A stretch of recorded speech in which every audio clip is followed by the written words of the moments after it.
Washington Journal continues. We want to welcome back to our table Senator Ron Johnson, a Republican of Wisconsin and a member of this House Senate Budget Conference Committee. The Hill newspaper says the budget deal is sealed. Did you sign off on it? Well, first of all, there's a little bit of misconception in terms of how many people were negotiating. I mean, and I understand that too. You can't have 30, 40 people trying to negotiate a deal. So the deal was pretty well struck and negotiated between Chairman Ryan and Chairman Murray. Both good people trying to, come to agreement. What we did in terms of the actual conference committees, we held a couple of hearings, which I think also were somewhat useful. The first hearing were opening statements, and generally you kind of roll your eyes and go, okay, you got a bunch of politicians up there bloviating. But what came out of that first hearing was the fact that if there was a consensus opinion, nobody wanted to shut down the government. I'm certainly on board with that. I think the federal government does enough harm to our economy. We don't want to heap on more harm by threatening shutdown, moving crisis to crisis. So that was the first thing I think that the two chairmen got from that first hearing is try and do something that will prevent another government shutdown, that will prevent so we don't harm the economy further. The second hearing, we actually had Congressional Budget Office Director Elmendorf in front of the committee. And we were trying to, I think the purpose of that meeting was, how do you define the problem? And from my standpoint, I've been going after, trying to get a pretty simple answer to one question. Does the Social Security Trust Fund have any value to the federal government in total? Now, I've tried that with Treasury Secretary Lieu and acting OMB Director Zients as well as Sylvia Burwell. They've never had it in them to admit the fact that it has no value. Doug Elmendorf was honest, and I think it's extremely important that we actually start defining the problem. You got to first admit you have one, then you have to properly define it if you're going to move toward real solutions. So, OMB Director Elmendorf finally admitted that, yeah, you've got an asset in the Social Security Trust Fund, $2.6 trillion, but that's offset by the liability to the Treasury Department. You consolidate the set of books of the federal government, it has no monetary value. So anybody telling you that Social Security is solvent to the year 2033 isn't looking at it from an overall federal government viewpoint. It's not. We're already cash negative. Over the next 30 years, Social Security will hemorrhage $12.7 trillion. In other words, it'll pay out more in benefits than it takes in the payroll tax. Medicare is even worse, probably about $36 trillion over the next 30 years of deficits. So this deal avoids another government shutdown. But it doesn't address those big problems. So are you a yes or a no? Well, this is brand new. I was not part of the negotiation. I want to take a look at it. Again, I think both Paul and Patty were operating in good faith to first and foremost avoid a government shutdown. And of course, Paul had a problem. They didn't have enough votes to just pass a clean continuing resolution of Budget Control Act caps. That's the way it looked to me. So I want to look at the real details, though. I'm disappointed that we are not able to live by those Budget Control Act caps, which, again, I don't think actually went far enough because it only addressed the discretionary side. We're not addressing the mandatory side. There is, and Senator Tom Coburn has done yeoman work showing all the duplication in government. There is, even the discretionary spending accounts, there is a lot of money we can save in the federal government. We just don't have yet the will in government to do that, but that's not Paul's fault. That's other people's fault. This is a story from Roll Call with the headline, "Are Republicans Preparing to Block the Congressional Budget Deal?" Folks like Mick Mulvaney and 33 other House Republicans have written a letter to the House Speaker saying, keep the Budget Control Act in place. Go ahead with the next round of sequestration. Well, I'm sympathetic with both viewpoints.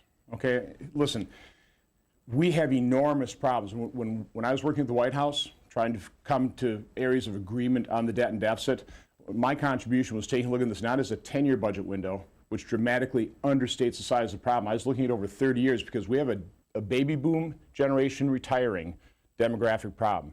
And so rather than just the first decade deficit's about $7 trillion, you look at over 30 years, somewhere between $56 and $107 trillion of deficit. So yeah, I'm pretty sympathetic with Mick Mulvaney and conservatives in the House that want to hold the line, but I'm also pretty sympathetic with what Paul's trying to do is let's not have a government shutdown because long term, if you're going to really solve our nation's problem, it comes with economic growth. So quit harming the economy. Let's do everything we can to grow our nation's economy. Joe Walsh, another House member, part of the Tea Party group, tweeted this out. The only good aspect of this budget deal is we'll find out who the true conservatives are when it comes to a vote. Well, if conservatives are going to finally be able to enact policy that actually does start saving Social Security, Medicare for future generations, so we prevent the bankruptcy of this nation, we need to be as unified as possible.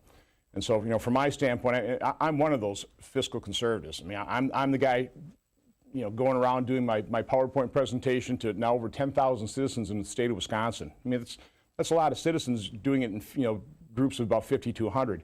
So I don't sugarcoat the problem. We have enormous financial problems, but the only way that we can actually start solving these is we need to, get into a position where we can act them. And we're not going to be able to do that if we're dividing ourselves. The other side refuses to acknowledge the problem. Behind closed doors, President Obama does admit the problem with Medicare is for every dollar that gets paid into the system, individuals are going to get $3 out in benefits. But publicly, all President Obama says is that Medicare just requires modest reforms.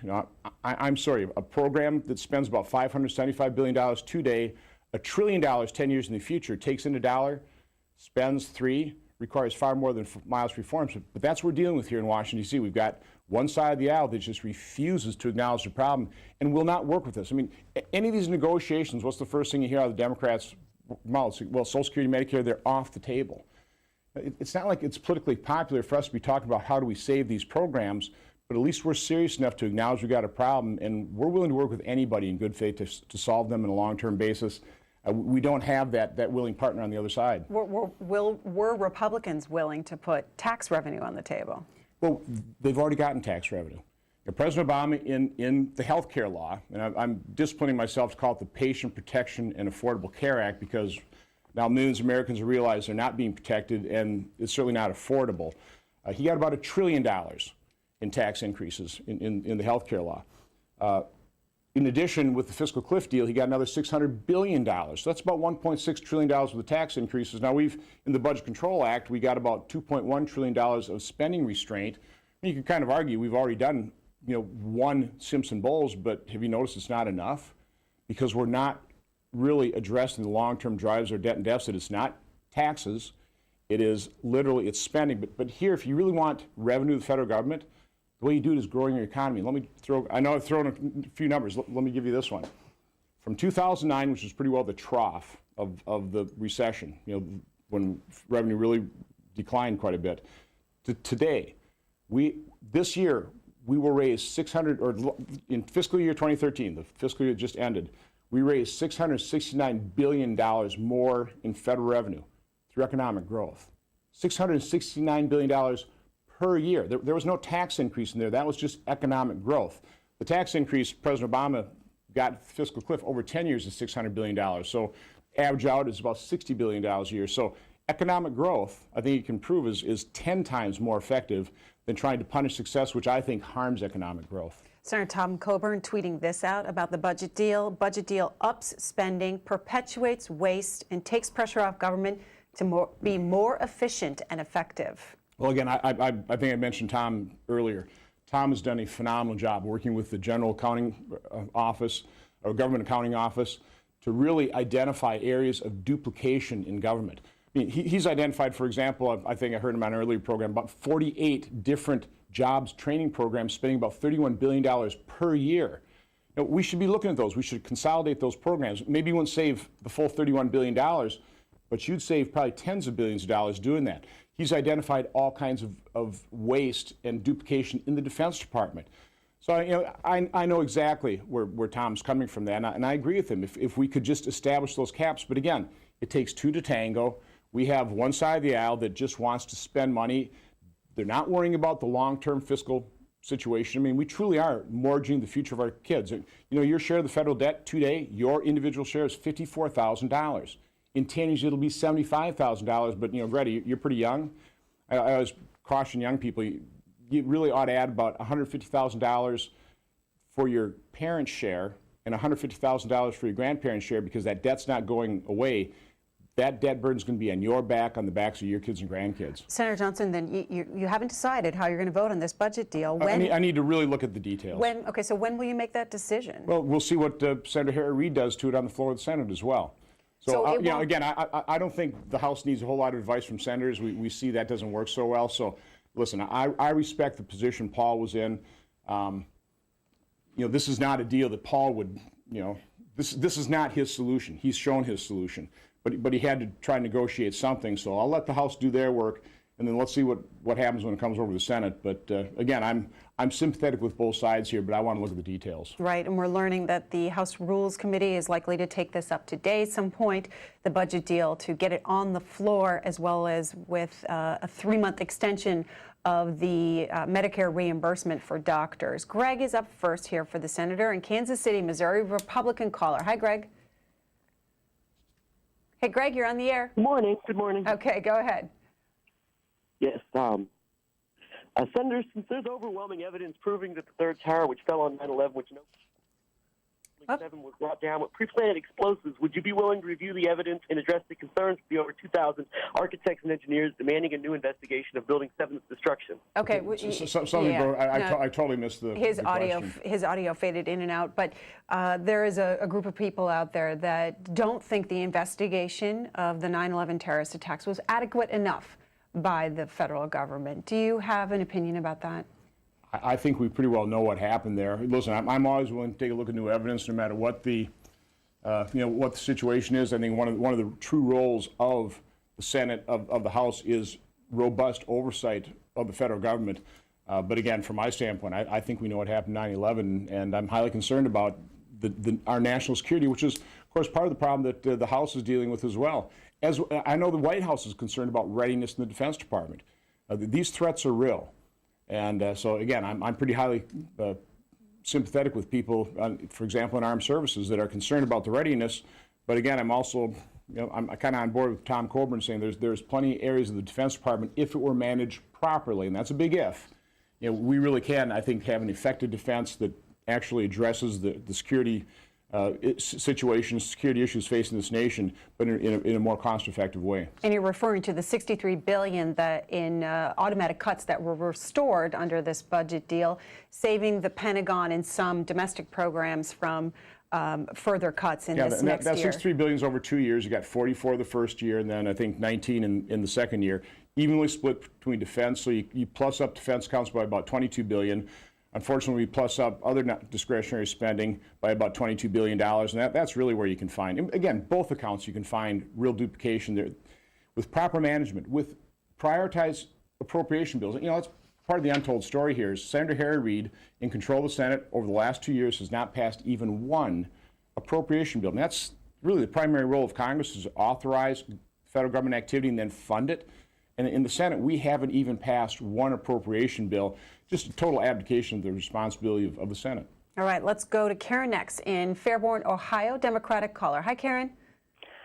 Yes, I think Senator Johnson really needs to go back to where the problem began, and that is when President Bush was in the office.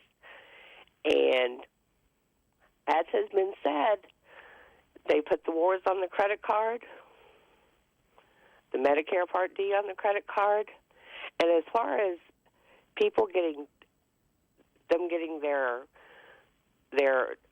increase in revenue, no, they just finally let the Bush tax credits expire. So I think he needs a reality check, and instead of them having their dog and pony shows, which I watch C-SPAN all the time, they need to legislate. All right, Senator? Okay.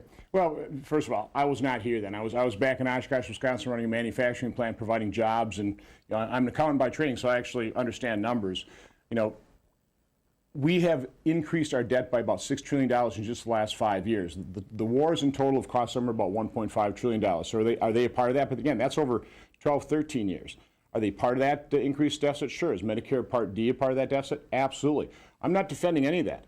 I'm taking a look at, here's the situation today, and the situation we're in today is utterly unsustainable. Like I say, our projections, which we've gone to budget experts and outside think tanks, they say we're still too low, but we're showing $107 trillion of deficit spending over the next 30 years. $7 trillion the first decade, $28 trillion the second decade, $71 trillion the third decade. Now, let me put that $107 trillion into perspective. The total net private asset base of the United States today is about $96 trillion. So that's a problem.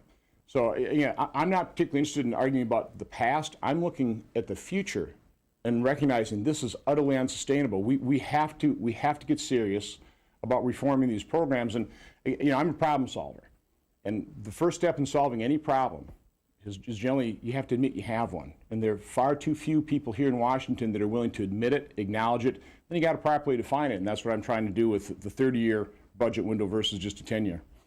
We'll go to Betty next in Ridge, New York. Independent caller. Good morning. Hi, Betty. Hi. I have two really quick questions and one comment that I think most people are asking themselves right now.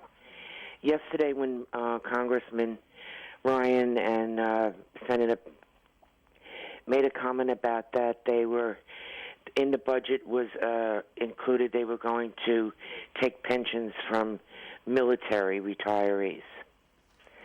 I picked up on that very late, and it hasn't come out yet, but it will. And I would like to know why, and I want to know why they were chosen versus how come the pensions of the retired federal employees, like the politicians, like the senators and the congressmen who are retired, how come they're not taking from their pension? Okay. And Sorry, Betty, I thought you were done. Yeah, Betty, thanks for the question. Listen, I'm concerned about that as well. When I, as a fiscal conservative, prioritize the activities of the federal government, defense of the nation is number one, and the finest among us that step up the plate. We need to support those folks, in training, when they're in the field and when they come home. So that is one of the last areas I look at. But can you explain that, though? Sure. What is in this deal? What would it do? What's happening is apparently a little bit more contribution to the pensions of people in the military, but also for new federal employees. Now, we've held hearings, and there are multiple studies showing that federal workers, on average, are compensated higher than private sector people. That's a problem. Now, I think we all want to make sure that any public sector worker is fairly compensated. But in business, you learn the concept of benchmarking against your competitors. Well, we have to do the same thing in the federal government. I've seen studies that show, in terms of the total cost of benefits for federal workers, somewhere in the $40,000 range. For state and local public officials, somewhere in the $30,000 range. And for private sector workers, it's mid-teens, $15,000, $16,000. That's just out of whack.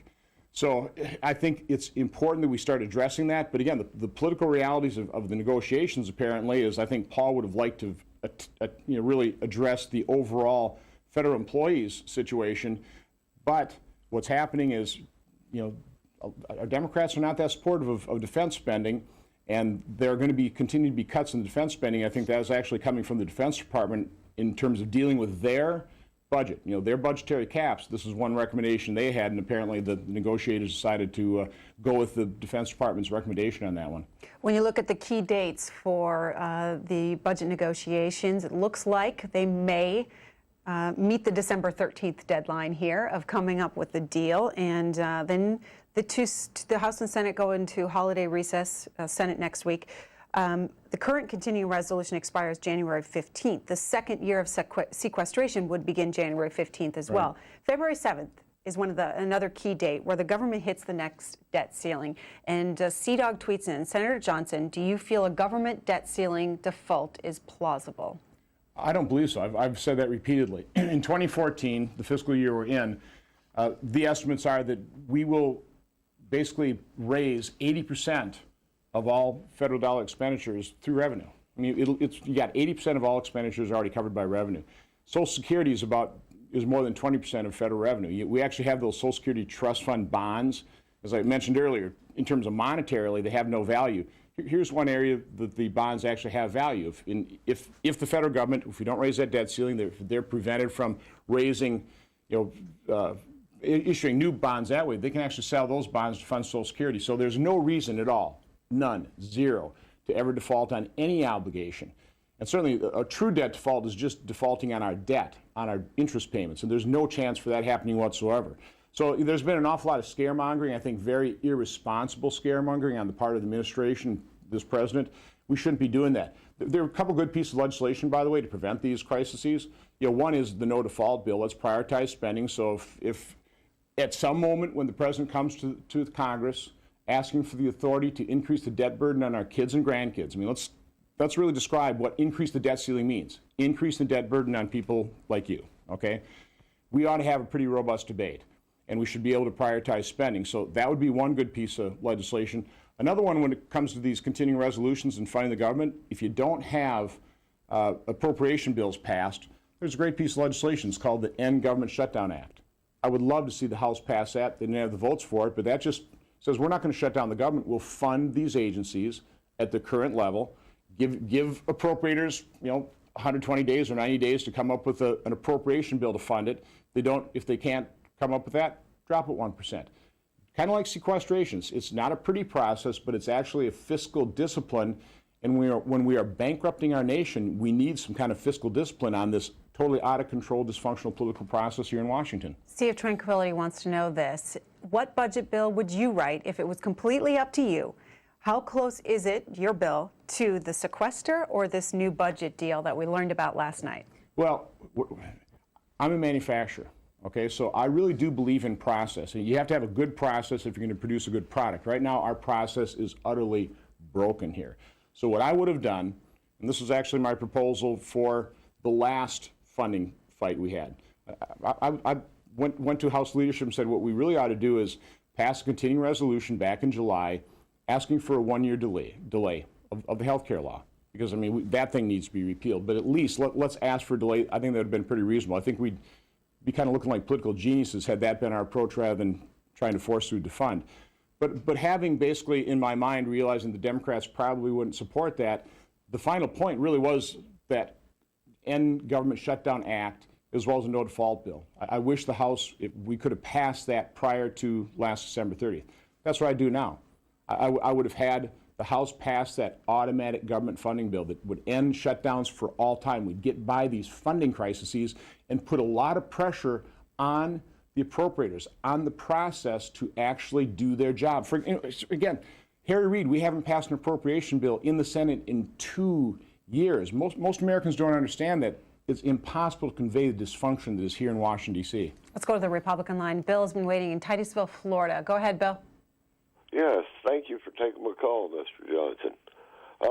I'm really concerned about the unemployment as well as the cuts that's going to bring back.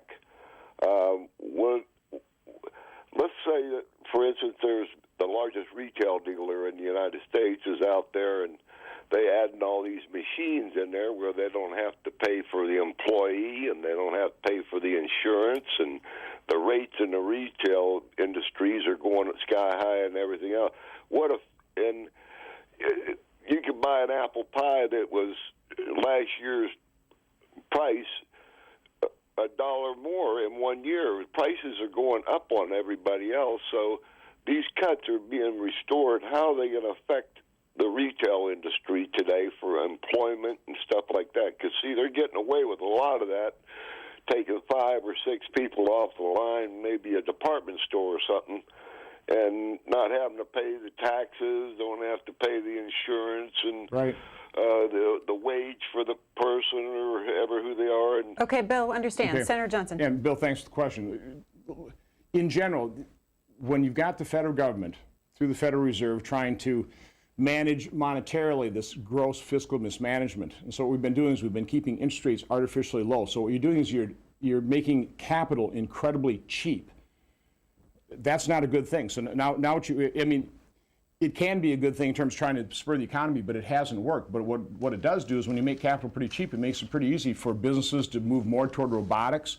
And when you have other government policies that increase the cost of labor, one of the things that increase the cost of labor, continue to increase unemployment benefits, or make it very difficult for employers to actually get rid of people that aren't pulling their weight. I mean, you have all of these protections for workers that make it very difficult, and it's actually a disincentive for people to hire people, because they realize once you got them on the payroll, it's very difficult to get rid of people that aren't doing a good job. So we actually have to make sure that we make America an attractive place for business investment, expansion, and job creation. And right now, we're not doing that with our regulatory burden, with our high tax rates.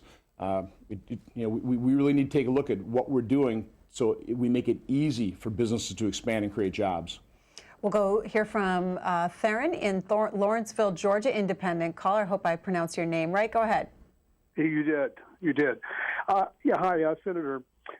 So I've been, to get a little background, I'm a libertarian by party affiliation and in philosophy. I majored in economics many years ago, and I've kind of studied economics all my life, and I basically embraced the Austrian view in large measure. But I've also been interested in monitoring our monetary system and how the Fed works, and in my part-time studies in trying to understand how a fiat monetary system works, I came across a theory called modern monetary theory, also known as functional finance. There's a professor out of the University of Missouri by the name of L. Randall Wray, who's written probably the most recent writer on this idea. You say you're an accountant, you've been in manufacturing, you seem to understand finance a lot better than I do, but and while this thing has somewhat disconcerting to my worldview, the way it works, I think it's something that you guys need to understand about how a fiat monetary system actually works. From what I know about it, I can't put any holes in this thing, and it helps explain things in a much more realistic way than the way we've been dealing with finance, where all our finance laws or rules are based around hard money, which is something I kind of like. But when you can't apply hard money to a fiat monetary system, so I'd like you to look into this, and I'd like your ideas. If you know about it, I'd like to hear what you have to say. Well, first of all, monetary policy is incredibly complex, as you just pointed out there. There aren't truthfully that many people that truly completely understand. I'm not sure anybody does, because it's all theory. It's all based on what's happened in the past, but things always do change. So from my standpoint, I wish the Federal Reserve only had a single mandate, which is preservation of monetary stability. We should really be looking at prices. And one of the issues the Federal Reserve has really been grappling with is deflation, which is probably more harmful than actually inflation. But in dealing with it, in printing all this money, we certainly enable the fiscal mismanagement, and we create these asset bubbles. We've created an asset bubble certainly in the housing market, and you take a look at right now the stock market. I'm not saying say that's a bubble right now. You take a look at valuations; it's probably not that far off. It's just kind of recovered from where we are. But again, the Federal Reserve's got a tough job, but partly due to the fact it has this dual mandate. I wish it would primarily concentrate or solely concentrate on just the stability of the monetary value of America. I think that would be certainly simplify their task a whole lot. Going back to the budget deal, the Heritage Foundation just tweeted this out this morning. FYI, the budget deal would spend $63 billion over the next 2 years, but take 10 years to make up for it. And they say that one thing you need to know about this deal is that it increases spending immediately. Right. And that's generally the way Washington works. It's always easy to let's spend today and pay for it tomorrow. If you are doing structural reforms, and that's why I want to really get into the detail. This is, how structural, how certain are these reforms? That's a trade-off I'm willing to take a look at and willing to consider, because that really is the long-term driver of debt and deficit, is the mandatory spending programs. We've got to reform those things because they're simply insolvent right now. They're unsustainable. So if you can trade true structural reform for the mandatory spending program and part of the political compromise you have to make, and that's political reality. We control, conservatives, Republicans control the House, but we don't control the Senate. We don't have the presidency. So if you're going to actually accomplish something, try and make a step in the right direction. I think that's what Paul would argue right now, is that this is, from his standpoint, this is better than doing nothing. I think that's an open question. That's what I have to consider. Are we better off just sticking to the Budget Control Act caps and forcing that fiscal discipline? I guess I sort of tend toward that, but I understand what Paul's trying to do here. And we have got to start moving the conversation toward the definition of the problem. It really is the mandatory spending program. We've got to get Democrats to acknowledge the problem and start working with us to solve it. So it sounds like you might be leaning in the no category. I want to reserve judgment until I really take a look. And again, I've got to see what Harry Reid does to it. So let the House work their will, and then when it comes over to the Senate, that's when I'll finally decide. Smiley T22 on Twitter says Senator Johnson isn't raising fees on airline fees, TSA fees, a tax increase. I would consider it a fee. And if you're going to raise revenue in the federal government, user fees is not a bad way to do it. So if you never fly an airplane, should you have to pay the fees that make flying that airplane possible? I think that's a legitimate argument. Same way with things like infrastructure spending. The Highway Trust Fund. It makes an awful lot of sense if it's one of the functions of government, create infrastructure. Well, who should pay for that? If you don't own a car, Should you really have to pay for the infrastructure? Well, I think you should, because you need highways to deliver food to your groceries. So these are complex issues, but in general, as a conservative, I would tend more toward user fees assessed to the people who actually utilize the service. And certainly airline traffic is one of those things. It pays for the TSA security, and of course that's a whole different subject whether that's effective. On healthcare, ahead of today's hearing with HHS Secretary Kathleen Sebelius, which starts at 10 a.m. this morning on C-SPAN 2, she's going to be talking about healthcare.gov. We're learning about new numbers this morning. It says that the federal health insurance marketplace quadrupled in the month of November with the number of enrollees. The marketplace, serving 36 states, enrolled 110,410 people in November, up from just 26,794 in October. Is it working? Well, it should have been working from day one. I mean, only the federal government could take 3.5 years, spend almost $1 billion, and still not have a functioning website. I've heard some web experts say that the type of site that healthcare.gov is would have cost between $5 and $10 million in the private sector. Now, I actually probably believe those figures. So, what's going to happen, I mean, not only have millions of Americans lost their health care, those individuals on the individual market, again, that was a massive political deception, a massive political fraud, saying that you can keep your health care plan, you can keep your doctor. They had to know it. They're either being utterly dishonest or totally disengaged and totally, unaware of what this health care law's effect would be. Once we get the website up and running, and it should be up and running, what you're going to find is employers then, when they have their plans renewed and they start seeing these 20, 30, 40% increases, if their employees now actually have a functioning exchange to purchase insurance from, you're going to see employers starting to drop employer-based coverage in the tens of millions. And that's where you're seeing these estimates of 80 to 100 million Americans losing their employer-sponsored care, being forced to purchase insurance through the exchanges. And again, that's, from my standpoint, that was always the design is this. Get everybody on the government system.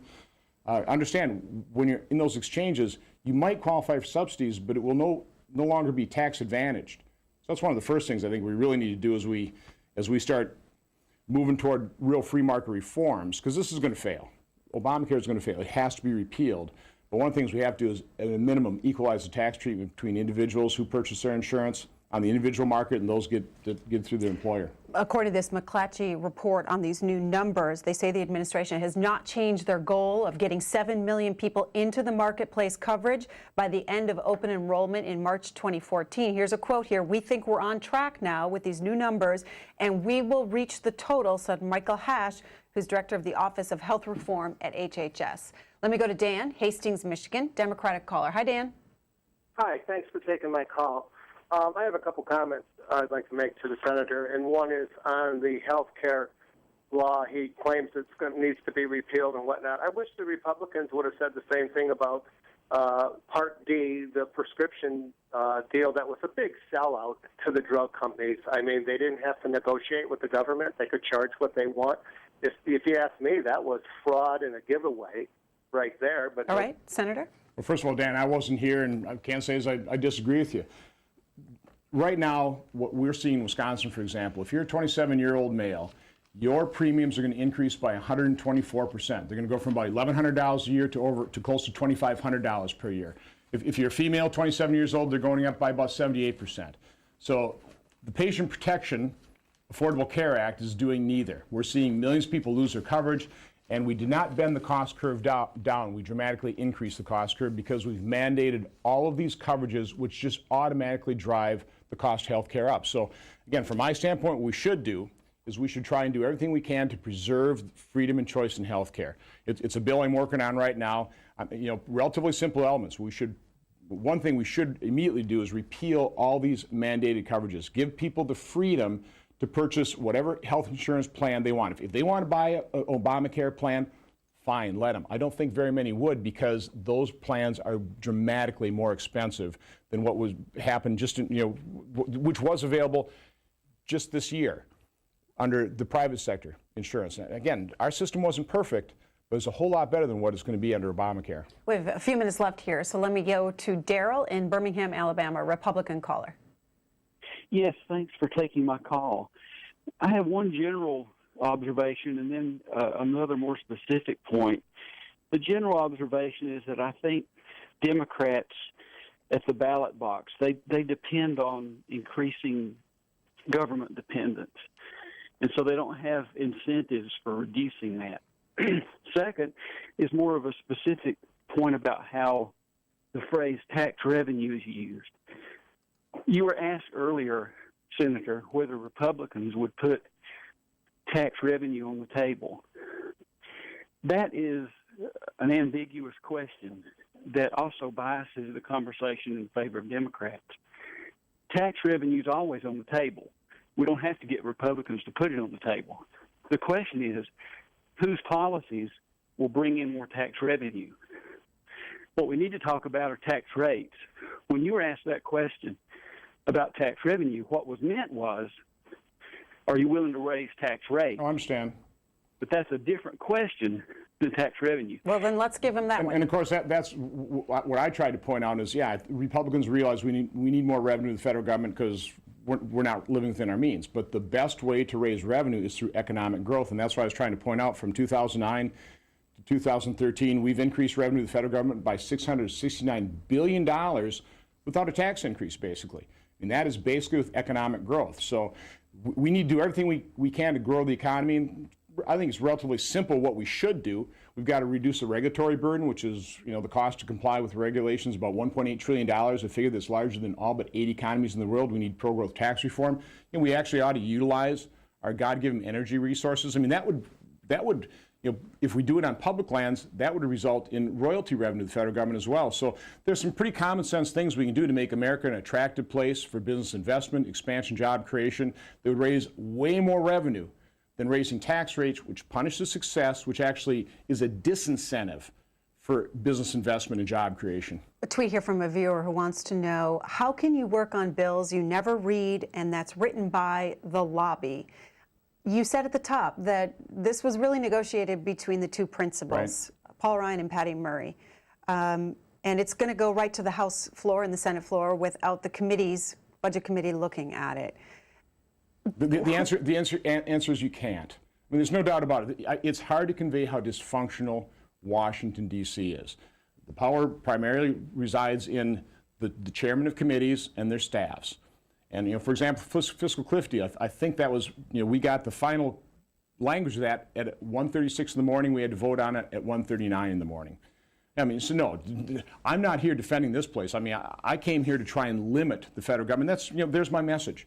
Believe what your eyes and ears are telling you about the federal government. It is dysfunctional. It's broken. It's ineffective. It's inefficient. So with that on the table, ask yourself a question. Do you really want the federal government to continue to grow? Do you want its influence and control over your life to increase? Do you really want it taking over your healthcare system, being more involved in your healthcare decisions? I think that's a monumentally bad decision. And until we get more Americans electing other officials here that have that same viewpoint, well, the government's going to continue to be broken and have very harmful effects on our economy and on individual Americans' lives. So the House was likely to take this up this week. The Senate then could follow suit next week, and we will see how the votes happen then. On some other issues that I want to get your take on. Sure. Yesterday, the Senate voted to approve Mel Watt to head up the Federal Housing Finance Agency, and then Patricia Millett will be a federal appeals judge. The headline on this is that with the filibuster threat gone, these two nominees were able to get a vote and get approved by the Senate. Right. Well, that was a power grab by Senator Harry Reid, and I think President Obama fully supported that, even though they were both totally opposed to it when they were in the minority. It's going to be dangerous. Right now, President Obama feels that probably the only thing he can do now is through the regulatory agencies, basically legislate through regulation. And of course, he needs a D.C. Circuit Court that will ratify those regulations. So kind of Katie bar the door, or Katie bar the door. I'm highly concerned about the regulatory state as it currently exists, much less the direction we're going to be moving over the next 3 years. That's what this is all about, is being able to pack that D.C. court so that President Obama can jam through all these regulations, and it's not going to be helpful to the economy by any stretch of the imagination. You also sit on the Foreign Affairs Committee. So the top Democrat, Senator Tim Johnson of South Dakota, who heads the Banking Committee, has said he will now hold off on introducing a new round of sanctions against Iran. Good idea? I don't think so. I think we should have been doing is we should have passed a more stringent set of sanctions. You know, I hear all these things about crippling sanctions. They're really not. I mean, Iran's economy is about a $500 billion economy. The sanctions themselves had maybe about a 10% effect on that, depending on the numbers you're looking at. What we should have done is strengthen the sanctions until Iran came to us and really, you know, begged, you know, okay, uncle, we give in. We're going to give up our nuclear weapons program, which is what this is all about, and they're not doing that right now. So I'm not satisfied with the deal by any stretch of the imagination. There's also another headline in the papers this morning, foreign policy issues. President Obama at Nelson Mandela's tribute shakes the hand of Raul Castro, and the headline is fitting gesture or disgrace. What do you think? The President of the United States, in those types of situations, those are pretty big symbolic gestures. And certainly if I had been President of the United States, I would not have done that. It signals things that I don't believe he should have done. Now, as a normal human being, you know, sure, you shake people's hands, try and be collegial. But when you're President of the United States, you have to understand what a gesture means. When you bow to dictators, when you shake the hands of dictators, when you pat them on the back, you know, that's a problem. And I think President of the United States needs to be fully aware of what those, you know, normal, maybe minor gestures mean to regular people. But when it's President of the United States, it actually means something, and I don't think that was a good idea. Senator Ron Johnson, a Republican of Wisconsin, thank you, sir, for weighing in on these issues and talking to our viewers. Coming up next, our Spotlight on Magazine series continues with Mother Jones' investigation into the number of children killed by guns since the Sandy Hook shootings 1 year ago. We'll take that up next after this news update from C-SPAN Radio. It's 9:17 a.m.